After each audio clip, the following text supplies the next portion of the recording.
26 नवंबर 2008 रात करीब 8 बजे का वक्त। हमेशा की तरह मुंबई में खासी चहल पहल थी।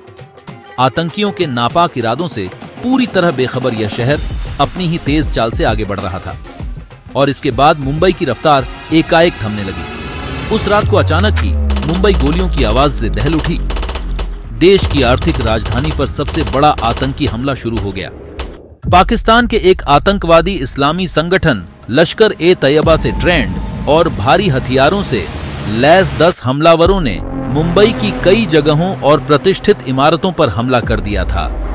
हमलावरों ने मुंबई के Chhatrapati Shivaji Maharaj Terminus, Hotel Oberoi Trident, Hotel Taj Palace और उसके टॉवर, लियोपोल्ड कैफे, कामा अस्पताल, Nariman House, Metro Cinema, Times of India Building के पीछे, सेंट जेवियर्स कॉलेज, मुंबई के बंदरगाह क्षेत्र मझगांव और विले पार्ले में एक टैक्सी में विस्फोट करके साउथ मुंबई को अपने आतंक का निशाना बनाया।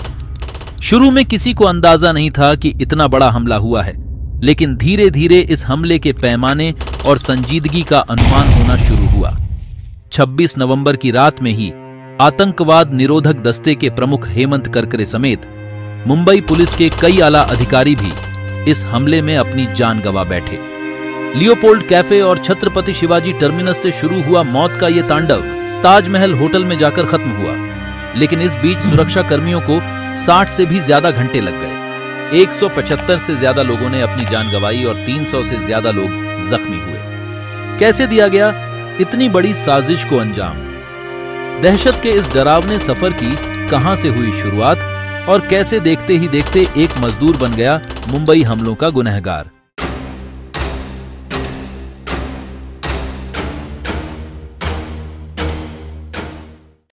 नाम मोहम्मद आमिर अजमल कसाब, उम्र 25 साल। पिता का नाम मोहम्मद आमिर कसाब, पेशा मजदूर, शिक्षा 4th कक्षा, पता फरीदकोट, तहसील दीपालपुर, पंजाब, पाकिस्तान। अजीजाबाद के पास के गांव कासम से लश्कर के 10 आतंकी समुद्र मार्ग के जरिए आतंकी साजिश को अंजाम देने के अपने मिशन पर निकल चुके थे। आतंकवादियों ने सबसे पहले एक भारतीय मछली पकड़ने वाली नाव का अपहरण किया और उसमें सवार 5 लोगों की हत्या कर दी। पहली घटना 26 नवंबर को भारतीय समय अनुसार रात के 8 बजे के आसपास घटी, जब इन्फ्लेटेबल स्पीडबोट में 10 लोग कोलाबा में 2 जगहों पर उतरे थे। स्थानीय मराठी भाषी मछुआरों ने जब आतंकियों से पूछा कि कौन हो तुम लोग, तो अपने काम से काम रखो, यह कहते हुए आतंकी 2 गुटों में बंट गए और अलग अलग रास्तों पर आगे बढ़ गए। बाद में मछुआरों द्वारा पुलिस विभाग को दी गई रिपोर्ट पर पुलिस ने बहुत कम प्रतिक्रिया की और स्थानीय पुलिस कार्रवाई करने में विफल रही। कसाब के साथ दूसरा आतंकी इस्माइल था। यहां से दोनों ने सीएसटी के लिए टैक्सी ली। हर आतंकी के पास 8 हैंड ग्रेनेड और AK-47 राइफल थे। आखिरकार 26 नवंबर को रात करीब 8 बजे आतंक का सिलसिला शुरू हो गया, जो अगले 3 दिनों तक बदस्तूर जारी रहा। मुंबई पुलिस और जांच अधिकारियों के अनुसार हमलावर 2-2 के गुटों में बटे हुए थे। लियोपोल्ड कैफे में ज्यादातर विदेशी आते हैं। विदेशी पर्यटकों के बीच यह कैफे काफी लोकप्रिय है। करीब 9:30 बजे इस कैफे में पहुंचे 2 हमलावर शोएब और नजीर उर्फ अबू उमर ने अंधाधुंध गोलियां चलाई। इससे पहले कि वहां मौजूद लोग कुछ समझ पाते, हमलावरों ने जमकर गोलियां चलाई और 9:48 पर वहां से निकलते बने। आधिकारिक आंकड़ों के मुताबिक लियोपोल्ड कैफे में हुई गोलीबारी में 10 लोग मारे गए। सबसे ज्यादा आतंक का तांडव देश और मुंबई के व्यस्ततम और भीड़भाड़ वाले railway station Chhatrapati Shivaji Maharaj terminus में मचा। लगभग 9:30 बजे यहां बड़ी संख्या में रेल यात्री मौजूद थे। हमलावरों ने यहां अंधाधुंध गोलियां चलाईं।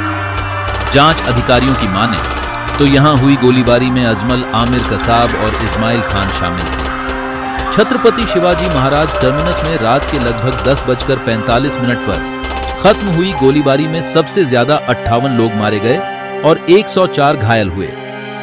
रेलवे अनाउंसर विष्णु दत्ताराम जेंडे ने अपनी अनाउंसमेंट में यात्रियों से स्टेशन छोड़कर भागने और अपनी जान बचाने के लिए कहा। दोनों बंदूकधारी आतंकी घटनास्थल से भाग गए और सड़कों पर पैदल चलने वाले लोगों और पुलिस अधिकारियों पर गोलीबारी की, जिसमें 8 पुलिस अधिकारियों की मौत हो गई।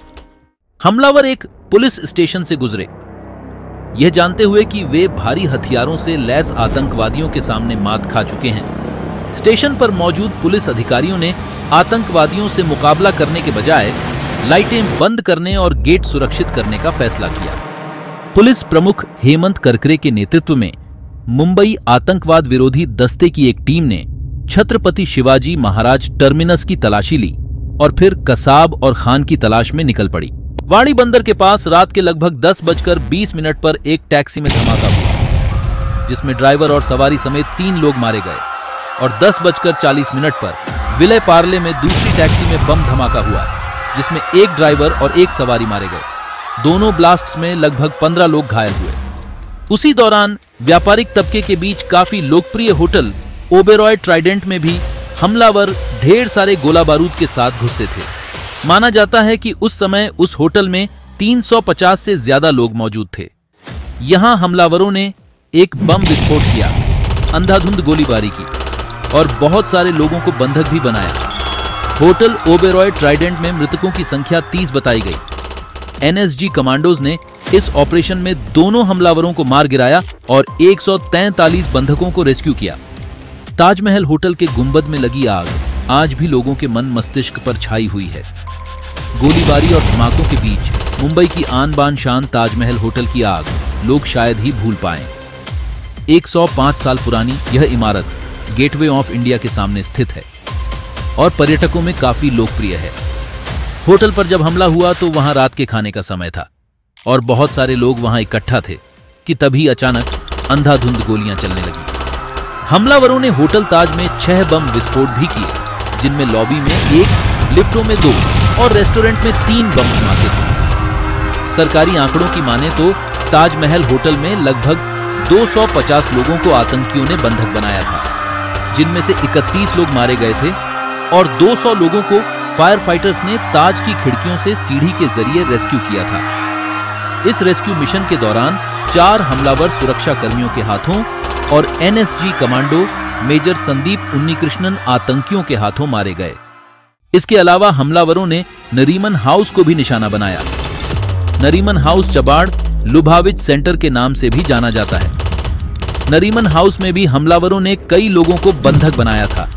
जिस इमारत में हमलावर घुसे थे वह यहूदियों की मदद करने के लिए बनाया गया एक सेंटर था, जहां यहूदी पर्यटक भी अक्सर ठहरते थे। इस सेंटर में यहूदी धर्म ग्रंथों की बड़ी लाइब्रेरी और उपासना गृह भी है। यहां एनएसजी कमांडो को कार्रवाई करने के लिए हेलीकॉप्टर से बगल वाली इमारत में उतरना पड़ा। कार्रवाई हुई और हमलावर मारे भी गए। यहां 7 लोग और 2 हमलावर मारे गए। चबाड़ हाउस पर हुए हमले में इसका संचालन करने वाले गेवरील और उनकी पत्नी रिवका भी मारे गए थे। छत्रपति शिवाजी महाराज टर्मिनस से भागने के बाद कसाब और इस्माइल खान मरीजों को मारने के इरादे से कामा अस्पताल की ओर बढ़े, लेकिन अस्पताल के कर्मचारियों ने सभी मरीज वार्डों को बंद कर दिया। कसाब और खान ने अस्पताल के बगल वाली गली में वाहन पर गोलियां चला दी और जवाब में उन्हें जवाबी फायरिंग मिली। हेमंत करकरे, विजय सालस्कर, अशोक कामटे और उनके 3 अधिकारी मारे गए। जीवित बचे एकमात्र कांस्टेबल अरुण जाधव गंभीर रूप से घायल हो गए। कसाब और खान ने पुलिस वाहन जब्त कर लिया, लेकिन बाद में उसे छोड़ दिया और उसकी जगह एक यात्री कार जब्त कर ली। इसके बाद वे पुलिस की नाकेबंदी में भाग गए, जो जाधव द्वारा मदद के लिए रेडियो पर भेजे गए संदेश के बाद लगाई गई थी। इसके बाद गोलीबारी हुई, जिसमें इस्माइल खान मारा गया और कसाब घायल हो गया। एक पुलिस अधिकारी तुकाराम ओमले की भी मौत हो गई जब उन्होंने कसाब से हथियार छीनकर उसे निहत्था करने की कोशिश की। कड़ी मशक्कत के बाद कसाब को गिरफ्तार कर लिया गया।